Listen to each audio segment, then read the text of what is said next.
I'd like to introduce next Alan Lewis from Spreadrum.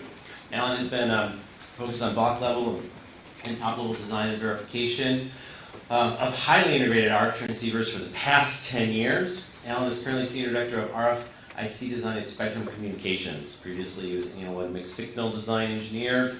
Prior to Quorum, Alan worked in IC design at Qualcomm. Alan received his BS in electrical engineering and his MS in EE from UC San Diego and from Caltech. So, Alan is going to share a little bit with us, and thank you. I'll give you a little help here, so that you don't have to fight with the left-handed crazy mouse and the security exchange warning that continues to F5. F5. There we go. Okay. Well, I just hit the button. Oh, that's what you wanted. Okay, so I think I went too many. Just a little background on Spreadrum. We are a cellular transceiver and RF transceiver and baseband company.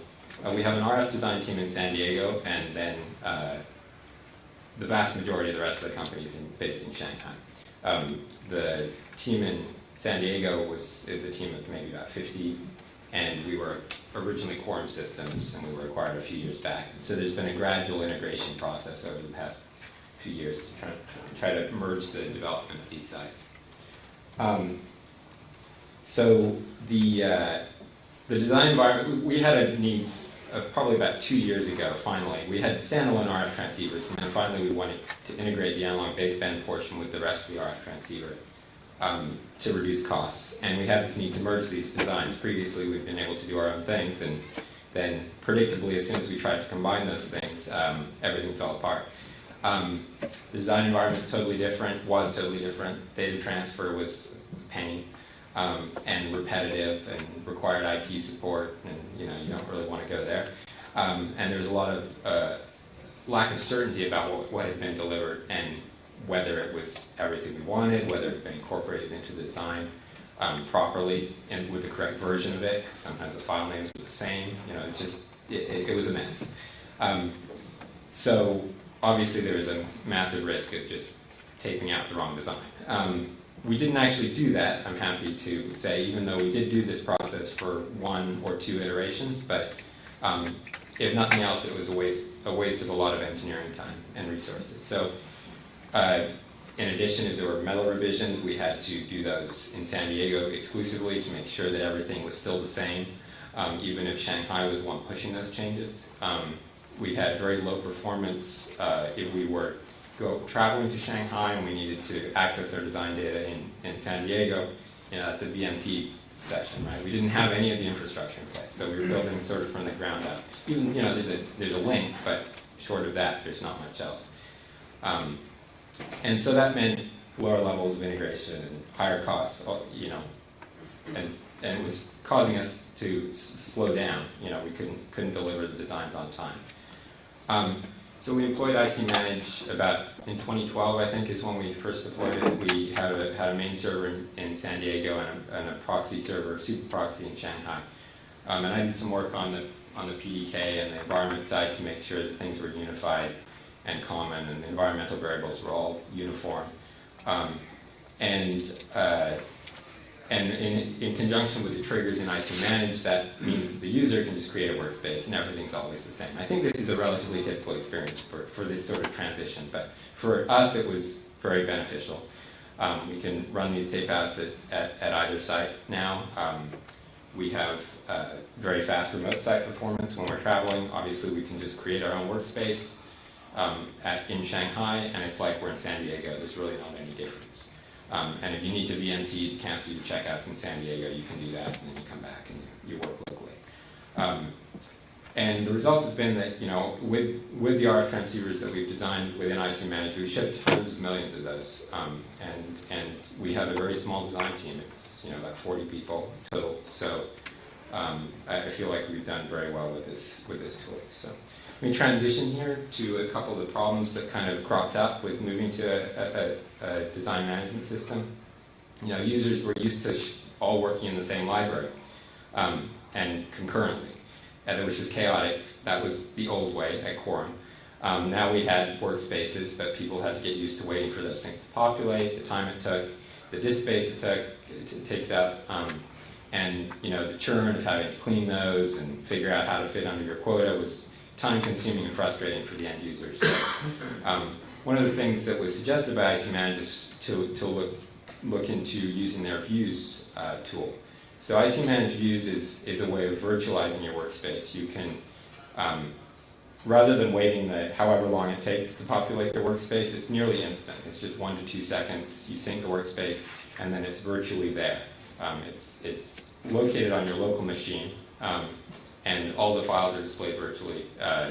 And it's not, in spite of the name, not just for viewing. You can do what you do in any workspace. You can check stuff out, edit, and verify, and all of that. So I've used this quite a bit because I'm constantly jumping between projects. So, in addition, Views helps with the network storage issue. As I said, every user has, you know, however many workspaces, and all of a sudden our storage needs have gone up by at least a factor of 10. It's probably closer to the number of people we have, so it might be as much as 50. So I've seen a lot of people say, well, if it's not checked in, then it's not backed up. I guess that's what some people do to deal with this problem. But for us, that really didn't work because historically users were used to having all the data backed up. We didn't want to ever lose anything. So I just have people rotate through they have their disk quota of 30 gigabytes. I'm not going to give them more because, you know, people will just fill it with simulation data, which I guess we should be saving, but but no, sometimes it is junk. Anyway, we wanted to cut back on that, so people have to rotate out their workspaces. Well, with IC Managed Views, you don't have to do that because it's not using up any locals or any network storage. It's all when you read a file when you open a file, it's cached in your RAM on your workstation, and then new and changed files will actually get stored on the network storage device until it's time to check them in which case they'll be pushed back to the IC Manage server where they get backed up, and then it takes a load. You don't have to worry about them being stored on the network anymore. So. And these workspaces are available on any workstation. You can just remount the workspaces, and you want to hop around to 10 different workstations to kick off a bunch of sims, you can do that. So the results are, you know, for the 40 nanometer workspace we've got now, there's actually about 2 million files because of some of the things we do we just run a full top level analog verification flow. We don't have any import CDL netlist, any of this merging of stuff. I just run click LBS and go.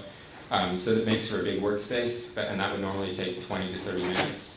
But that populates, like I said, in a couple seconds. And for me as a project manager, I've seen a bunch of benefits. Like I can review these 15 different projects and different variants of projects and jump around without any worries about deleting my workspaces to make sure I'm not using 10 times as much as everybody else.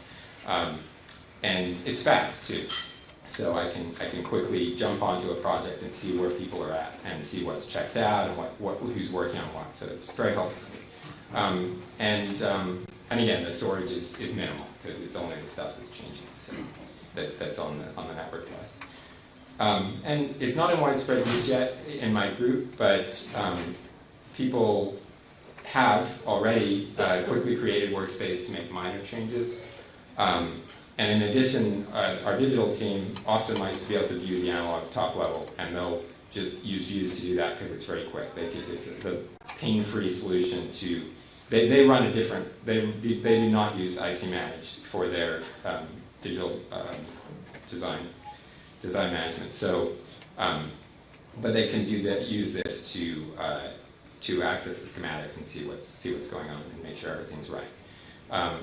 And I think long term we will be able to replace standard workspaces in many instances. So I think there's major potential here. So I'll stop there.